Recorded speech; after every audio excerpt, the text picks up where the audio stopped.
भाई pension government क्या है, गवर्नमेंट है हमारी माँ। हाँ और हम क्या, जितने पेंशनर है चाहे वो पूर्व सैनिक है या सिविल से, हाँ ठीक है, वो है उनके बच्चे। हाँ और जो पेंशन है वो है दूध। हाँ जिसके लिए बच्चा रोता है तो माँ दूध जब भी पिलाती है। अब रो, हम तो पूर्व सैनिकों ने 1 साल धरना दिया है, कुछ भी नहीं हुआ उसका, खूब रोए हम तो, हाँ। मगर माँ ने दूध नहीं पिलाया हमारी ने। माँ निकम्मी होगी भग्गी यार के साथ। नमस्कार, आप देख रहे हैं मिनी संसद और मैं हूं मनोज सुराज। लगातार ईपीएस 95 का जो आंदोलन है वो जोर पकड़ता जा रहा है और पूरे देश से उस नंबर पे, जो नंबर मैंने बताया 8375009595 पर कॉल आ रही है और लगातार लोग कह रहे हैं कि दिल्ली चलो। आज भी महाराष्ट्र के जो जगह से कॉल आई कि कब आना है मनोज जी, कब आना है। मैंने कहा रुकिए, थोड़ा और शक्ति बढ़ाइए, धीरज रखिए, बुलाऊंगा, सबको बुलाऊंगा। और आपका पेंशन का मुद्दा अब देशव्यापी होता जा रहा है। अब ये कोई छोटा मुद्दा नहीं रहा है। मैंने कहा ना, पूर्व सैनिक भी, कल एक बिटिया आई थी पलक, उसने बोला कि भाई यहाँ 500-700 रुपए में होता क्या है, 750 रुपए में होता क्या है। पूर्व सैनिक भी इसके साथ जुड़े, उन्होंने कहा हाँ ये बहुत बड़ा मुद्दा है ईपीएस 95 का और बहुत कम पैसा मिल रहा है।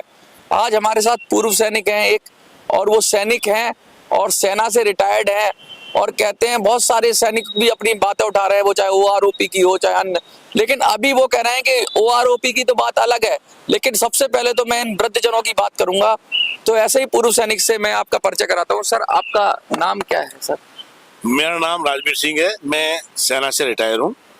मुझे 25 साल हो गए रिटायर हुए, 26वीं साल रनिंग है मेरी। हाँ। मैं 28 फरवरी को फौज से आउट हुआ कौन था। सी उसमें थे मैं डिवीजन? रेजिमेंट ऑफ आर्टिलरी में था, आर्मी एविएशन में मैं पोस्टिंग था, वहां से मैं रिटायर होकर आया आर्मी एविएशन से। अच्छा सर, क्या लगता है आपको ये जो देखो जी, ये जो आप बोल रहे हो ना कि ये जो ईपीएफ वाली समस्या है, हाँ फौज से आने के बाद मुझे भी कहीं नौकरी नहीं मिली। मैं भी सालों तक धक्के खाता रहा। हाँ लास्ट में मैंने प्राइवेट सिक्योरिटी ज्वाइन की। अच्छा। शर्म लगती थी, हाँ क्योंकि कहाँ एक फौजी वर्दी, एक देश की शान है वो, और कहाँ ये बैंड पार्टी पहन के, बैंड पार्टी बोलूंगा, पर गरीब लोगों की मजबूरी है कि ये जो क्या नाम है, ठेकेदार मगरमच्छ बन के बैठे हैं, लोगों का शोषण कर रहे हैं यहाँ पे।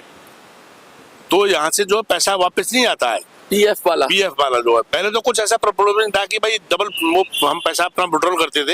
हाँ। तो हमारा भी आता था, फैमिली पेंशन का अलग से आता था। हाँ। आजकल ये बंद ही कर दिया, फैमिली पेंशन का पैसा आता ही नहीं है। हाँ, वो तो मेरा उसमें भी मर्ज कर हाँ, दिया वो वही मर्ज कर दिया। हाँ और जो लोग उनके बहकावे में आ गए कि ये फैमिली पेंशन के रूप में मिलेगा, कुछ भी नहीं मिलता है। अब ये 700-800 रुपए देते हैं, 900 रुपए मुश्किल से देते हैं, 900 भी नहीं होते पूरे। भाई साहब 900 रुपए में क्या होता है? मैं तो फौज से रिटायरमेंट हूँ, ओआरओपी का तो मैं मुद्दा नहीं छेड़ूंगा। हाँ। ठीक है, जो पेंशन मिल रही है उसमें गुजारा मेरा मुश्किल है। ओआरओपी में भी कह रहे हैं कि बहुत सारी विसंगतियां हैं, उसमें भी पैसा तो मिला लेकिन अफसरों को ज्यादा मिल गया। और ओआरओपी की ये भी बात कहते हैं कि इतना बड़ा आंदोलन हुआ देश के अंदर, आप भी उस आंदोलन में लगातार मैं भी लगातार जाता रहा हूँ उस आंदोलन में, मगर मैं उस बारे में अभी कुछ भी नहीं बोलूंगा। ठीक है, नहीं, कोई बात नहीं, एक सैनिक अपना नियम है। हाँ, मुद्दा अलग है। हाँ। लेकिन सैनिकों को मैं बता दूं कि पूर्व सैनिकों ने भी इस मुद्दे को समर्थन किया है और वो भी कह रहे हैं कि ओआरओपी का मुद्दा भी हम लोग उठाएंगे, क्योंकि हम भी लगातार उठाते रहे ओआरओपी का मुद्दा। और ओआरओपी के मुद्दे में वही विसंगतियों की बात हो रही है, एमएसपी की बात हो रही है, बहुत सारी है। लेकिन आज ये कह रहे हैं कि आज मैं सिर्फ उनके दर्द से मेरा दिल भर आया है। जो ईपीएस 95 वाले, एक फौजी कह रहा है मेरे को अपना कुछ नहीं चाहिए, मुझे ओआरओपी, आप चाहे सबसे पहले काम करो कि मेरे देश के बुजुर्गों का सम्मान करो। तो ये भाव है एक सैनिक का, ये भाव सैनिक ही कर सकता है कि त्याग, कि भाई मेरा मुद्दा पीछे रखो, मैं अपने मुद्दे पे बात नहीं करूंगा, मैं ईपीएस 95 पे बात करूंगा।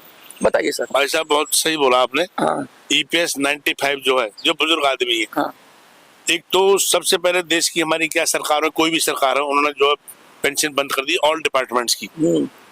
पर सरकारी आदमी थे, उनकी पेंशन बंद हो गई, ओपीएस की जगह हाँ। एनपीएस ले आए। अभी एमपीएस लाए तो एमपीएस में लोग झांसे में आ गए। हाँ। उनको पता नहीं था, क्योंकि जब कोई चीज आती है नई नई तो मालूम नहीं होती है और लोग फंस जाते हैं। तो फंसना क्या है कि अभी जैसे कि पेंशन ये दे रहे हैं, हाँ। उस फंड को भी विड्रॉल नहीं कर रहे जो बचा हुआ है। हाँ। अगर जो हमारा पैसा जो बचा हुआ है ना भाई, हमने फंड विड्रॉल के लिए एप्लीकेशन लगा दिया वहां, तो हमारा उसमें से पैसा कुछ ही मिलता है हमें, 75% के लिए 70% मिलता है। बाकी पैसा जो है गवर्नमेंट रख लेती है कि आपको इसे जो है पेंशन के रूप में देंगे, और पेंशन मिलती है टोटल 800-900 रुपए। उसमें क्या होगा भाई, इससे ज्यादा भीख मांगने बैठ जाए ना किसी मंदिर के सामने, हाँ। तब कटोरा बढ़ जाएगा सुबह से शाम तक सिल्वर का। और जब महीने में इसको जोड़ेंगे तो कई हजार बैठेगा ये। भी देखिए है? कितनी बात कर रहे हैं, ये दर्द झलक रहा है। एक पूर्व सैनिक कह रहा है ओआरओपी की बात तो हम उठा रहे हैं, लेकिन ओआरओपी वाले भी हमें समर्थन कर रहे हैं, लेकिन पूर्व सैनिक कह रहा है सबसे पहले अगर कहते हैं कि घर में सम्मान होता है तो बुजुर्गों का होता है। जो ईपीएस 95 वाले हैं उनका मुद्दा सबसे गंभीर है। कहते भी हैं कि जिसको इमरजेंसी होती है सबसे ज्यादा, हॉस्पिटल के अंदर भी जिसको सबसे ज्यादा जरूरत होती है उसको सबसे पहले इलाज मिलना चाहिए। इस समय जो ईपीएस 95 वाले हैं उनकी जरूरत सबसे ज्यादा है, क्योंकि उनको बहुत कम पैसा मिल रहा है। बाकी पूर्व सैनिक भी अपना कहीं ना कहीं से गुजारा चला रहे हैं, अपनी उसके लिए लड़ रहे हैं, उनके साथ भी अन्याय हो रहा है। लेकिन सबसे ज्यादा जो बिल्कुल ही जिसको जो कहते हैं वेंटिलेटर पे आ गया है, जो कहते हैं जो बिल्कुल ही एकदम हेल्पलेस हो गया है, जिसके पास कुछ नहीं है, वो है ईपीएस 95 का पेंशनर। सर आपको क्या लगता है जो सरकार ऐसे कर रही है तो कुछ होगा क्या? हम लोगों ने आह्वान किया है कि दिल्ली आना चाहिए, मैं लोगों को बुला भी रहा हूँ, लोग कह भी रहे हैं, लगता है कि अब दिल्ली आने के बाद ही बात बनेगी? क्यों नहीं, लोगों को जो इसके बारे में खुल के बोलना चाहिए और दिल्ली आके सरकारों को जगाना चाहिए, क्योंकि ये लोगों की बहुत गंभीर समस्या है। क्योंकि किसी को आजकल सारा जितना भी है वो पैसे पे टिका हुआ है, किसी का बेसिक अच्छा नहीं है। अगर किसी की पूरी जिंदगी चली गई है मेहनत करते करते और उसे आज कुछ भी नहीं मिल रहा, सरकार उसकी सुन नहीं रही, तो कहाँ जाएंगे लोग? वो दिल्ली आएंगे, समर्थ लोगों के इकट्ठे होंगे तो तभी कुछ हो पाएगा। देखिए संगठित होंगे, इकट्ठे होंगे। आपने एक बात और कही जो अभी ऑफ कैमरा आपने कही कि भाई जो वृद्ध पेंशन है वो भी 2,500-3 हजार रुपए है, क्या विषय है? हाँ देखो इस बात को तो मानना पड़ेगा भाई, सेंट्रल गवर्नमेंट ने हाँ, जो अभी वृद्धा पेंशन जो है 3,000 रुपए की हुई है maximum. State government state government इतना ही दे रही है। हाँ, तो अब कहाँ वो स्टेट गवर्नमेंट जो उनका या केंद्र सरकार जो इतना पैसा दे रही है उनको तो फ्री में दे रही है। चलो उनके बच्चे नहीं देखभाल करते तब जब 3,000 में भाई अपना किसी चीज को खाने को मन करे। अच्छा इनकी प्रॉब्लम ये है कि वृद्ध पेंशन भी नहीं ले सकते क्योंकि इनका पैसा है, तो इनको ये मना कर रखा है कि आप वहां से पेंशनर हो। हाँ आप पेंशन आप तो पेंशनर हो, मगर उसको पूछो से कितनी पेंशन ले रहे हैं हम। हाँ है? वो और पेंशन बताने में भी शर्म लगती है भाई साहब कि कितनी पेंशन मिल रही है। 3,000 मिल रही है जी, कितने 900 मिल रही है जी, ज्यादा से ज्यादा 3,000 ही है किसी डिपार्टमेंट में। अभी तनख्वाहें तो बहुत से डिपार्टमेंट में बहुत ज्यादा थी, जैसे कि प्रगति मैदान हो गया, आईटीडीसी होगी, इनमें जो है 70, 80 हजार, 1,20,000 तक सिक्योरिटी गार्ड की तनख्वाह थी परमानेंट स्टाफ की। हाँ अब रिटायरमेंट होने के बाद क्या है उनकी, बताते हैं जी 3,000 मिल रही है, 2700 मिल रही है, ये है पेंशन उनकी। बताओ 3200 मिलती है, ये पेंशन है। शर्म नहीं आती है? यार तुमने इतनी बढ़िया नौकरी करी, आज तुम पेंशन इतनी दे रहे हो?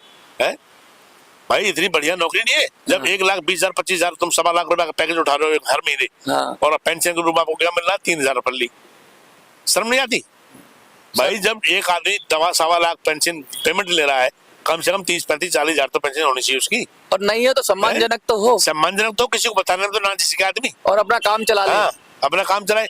आजकल जनरेशन ऐसी आ गई है, माँ बाप को अगर है पैसा तो साथ लगा देते, धक्का मार देते हैं। हाँ कई ऐसी आश्रम छोड़ देते धक्का हैं, मार देते हैं कि चाहिए आश्रम चले जाओ। आश्रम चले जाओ। वृद्धाश्रम कहाँ जाएगा? वृद्धाश्रम है तो भैया चला जाएगा, नहीं तो बेचारा रोड में बैठा रहेगा। मैंने कई देखा है ऐसी ऐसी कई खबरें आती हैं कि लोग बुढ़े बुजुर्ग लोग घर के बाहर बैठे हुए हैं और बस उनको बच्चे नहीं घुसेड़ रहे अंदर। आज उनके पास कुछ होता, आज वो समर्थ होते तो शायद बच्चे भी इज्जत करते। खैर बच्चा तो लायक है तो वो इज्जत करेगा चाहे अपने माँ बाप कैसे भी है, लेकिन जो नालायक बच्चे तो कम से कम अगर वो हट गए, नालायक बच्चे ना करें तो कम से कम पैसा सबसे बड़ा बेटा होता है, बच्चा होता है, पैसा है वो होता है। जो कहते किसी के 2 बच्चे हैं तो तीसरा बच्चा उसका पैसा है, उसकी पेंशन है। पेंशन लाठी है बुढ़ापे की, और उस लाठी को सरकार ने तोड़ दिया। वो पूरी जिंदगी काम इस उम्मीद में किया कि कोई नहीं देगा तो मेरी पेंशन तो है मेरे साथ, मेरी पेंशन मेरे बेटे का काम करेगी, सेवा करेगी, और वो बेटा ही इतना कमजोर कर दिया। भाई साहब ऐसा है, देखो बुढ़ापे में क्या है, 4-5 रोग लग जाते हैं जन्मजात, जो कि कभी जाते नहीं है। हाँ। शुगर होगी, बीपी होगी, घुटनों का दर्द हो गया, ठीक है, और कई डाइजेशन खत्म हो जाता है किसी मेडिकल भी कोई फैसिलिटी नहीं है। मेडिकल में तो कुछ है ही नहीं, जाकर सरकारी हॉस्पिटल में लाइन लगा लो आप। हाँ। नंबर भी आएगा 4-5-6 महीने, मान लो एक्सरे की भी डिटेल मतलब डेट दी तो 1 साल के नंबर बाद में एक्सरा आएगा। कोई गंभीर समस्या है किसी को, मैं खुद बताता हूँ, मेरे भाई साहब आईटीसी में सर्विस करते थे, आईटीसी छोटे जनपद के अंदर थे वो। हाँ। वहां से उस टाइम तो बड़ी अच्छी तनख्वाहें थी उनकी, 80-90 हजार तनख्वाहें थी, मगर जब रिटायरमेंट हो तो उनको क्या 3,000 बड़ी मुश्किल से मिलते। मेरी भाभी खत्म होगी, सरकारी हॉस्पिटल में कोई पूछने वाला नहीं है। यहाँ ब्रीडिंग हॉस्पिटल RML में उन्होंने टेस्ट कराया था, किडनी का ऑपरेशन कराने के लिए 1 साल लग गई थी उसमें डेट देने के लिए। फिर हमने कहीं पैसे दूध करके उसका ऑपरेशन कराया, वो ऑपरेशन भी फेल हो गया, उनका फिट नहीं हुआ, सक्सेस नहीं हुआ। और फिर उनको एक बार उनकी आंखों की लाइट चली गई, आंखों की लाइट का ऑपरेशन होना था पंत हॉस्पिटल के अंदर ही, पता नहीं कौन सा हार्ट का या किसी का। 1 हफ्ते पहले वो गिर गई, वो वेंटिलेटर पे आ गई, और वेंटिलेटर पे आने के बाद जो खत्म भी होगी। फिर देखिए कितना गंभीर हालात है देश के अंदर। एक कहते हैं एकदम सशक्त बुजुर्ग था जो एक अच्छा खासा जीवन जी रहा था, अचानक उसको दरिद्र बना दिया जाता है और सरकार की योजनाएं उसको दरिद्र बनाती है। कोई नौकरी कर रहा था तो भली पूरी था, सबको खिला रहा था, खा रहा था, उसी हिसाब से उसके खर्चे भी मेंटेन थे, लेकिन अचानक उसको इतना निचले स्तर पे गिरा दिया गया। और एक पूर्व सैनिक ये कह रहा है, पूर्व सैनिक साफ साफ कह रहा है कि भाई ये जो हो रहा है ये अन्याय हो रहा है, और इस अन्याय के लिए जो हमने आह्वान किया है दिल्ली चलो का, सर हमने कहा है कि भाई दिल्ली चलो और अब की बार जो पेंशन की बात करेगा वही देश पर राज करेगा। भाई साहब देखो ऐसा है, हाँ। पेंशन तो गवर्नमेंट ने देनी है। हाँ। भाई पेंशन गवर्नमेंट क्या है, गवर्नमेंट है हमारी माँ। हाँ। और हम क्या जितने पेंशनर हैं, चाहे वो पूर्व सैनिक है या सिविल से, हाँ। ठीक है, वो है उनके बच्चे। हाँ। और जो पेंशन है वो है दूध। हाँ। जिसके लिए बच्चा रोता है तो माँ दूध से भी पिलाती है। हम तो पूर्व सैनिकों ने 1 साल धरना दिया है, कुछ भी नहीं हुआ उसका, खूब रोए हम तो। हाँ। मगर माँ ने दूध नहीं पिलाया हमारी, माँ निकम्मी होगी भग्गी यार के साथ। हाँ।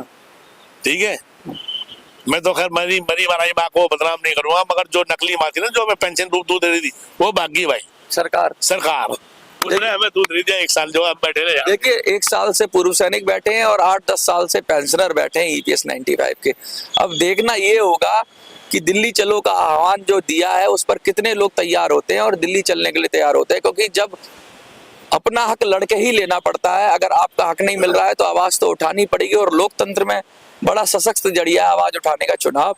आपको क्या लगता है कि अब हमें खुद सरकार बनना पड़ेगा? अगर हमें खुद सरकार बनना पड़ेगा तो आइए, दिल्ली आइए, आपका स्वागत है। पूर्व सैनिक भी तैयार हैं और वो भी आपकी लड़ाई के लिए आपको समर्थन करेंगे कि भाई सबसे पहले अगर किसी को कुछ मिले तो EPS 95 को मिले। पूर्व सैनिकों की विसंगतियां हैं, वो भी अपना मुद्दा 1 साल से उठा रहे हैं। 20 फरवरी से धरना हुआ, लाखों लोग आए पूर्व सैनिक, और उन्होंने इतने जबरदस्त तरीके से किया, वो भी हताश हो गए।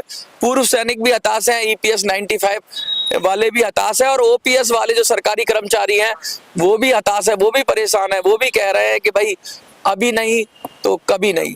तो अब यही नारा समझ लीजिए, अभी नहीं तो कभी नहीं। उठ जाओ, जागो और अपने आप को कमजोर मत समझो, संगठित हो जाओ और अपने अपने क्षेत्र में टीमें बना लो। मैं बार बार कह रहा हूँ कि टीमें बना के मुझे इन्फॉर्म करो, और बन भी रही हैं टीमें। मैं आपको सूचना दे दूं कि बहुत महाराष्ट्र में बड़े अच्छे स्तर पे, महाराष्ट्र, बंगाल, तेलंगाना और तमिलनाडु, बिहार, हरियाणा, दिल्ली तो है ही है, दिल्ली में तो बैठे ही हैं। यहाँ पर तो काफी जगह से मुझे सूचना आई है, और उत्तर प्रदेश से भी बहुत, गाजियाबाद से लोग तैयार हुए, कई जगह से तैयार हुए।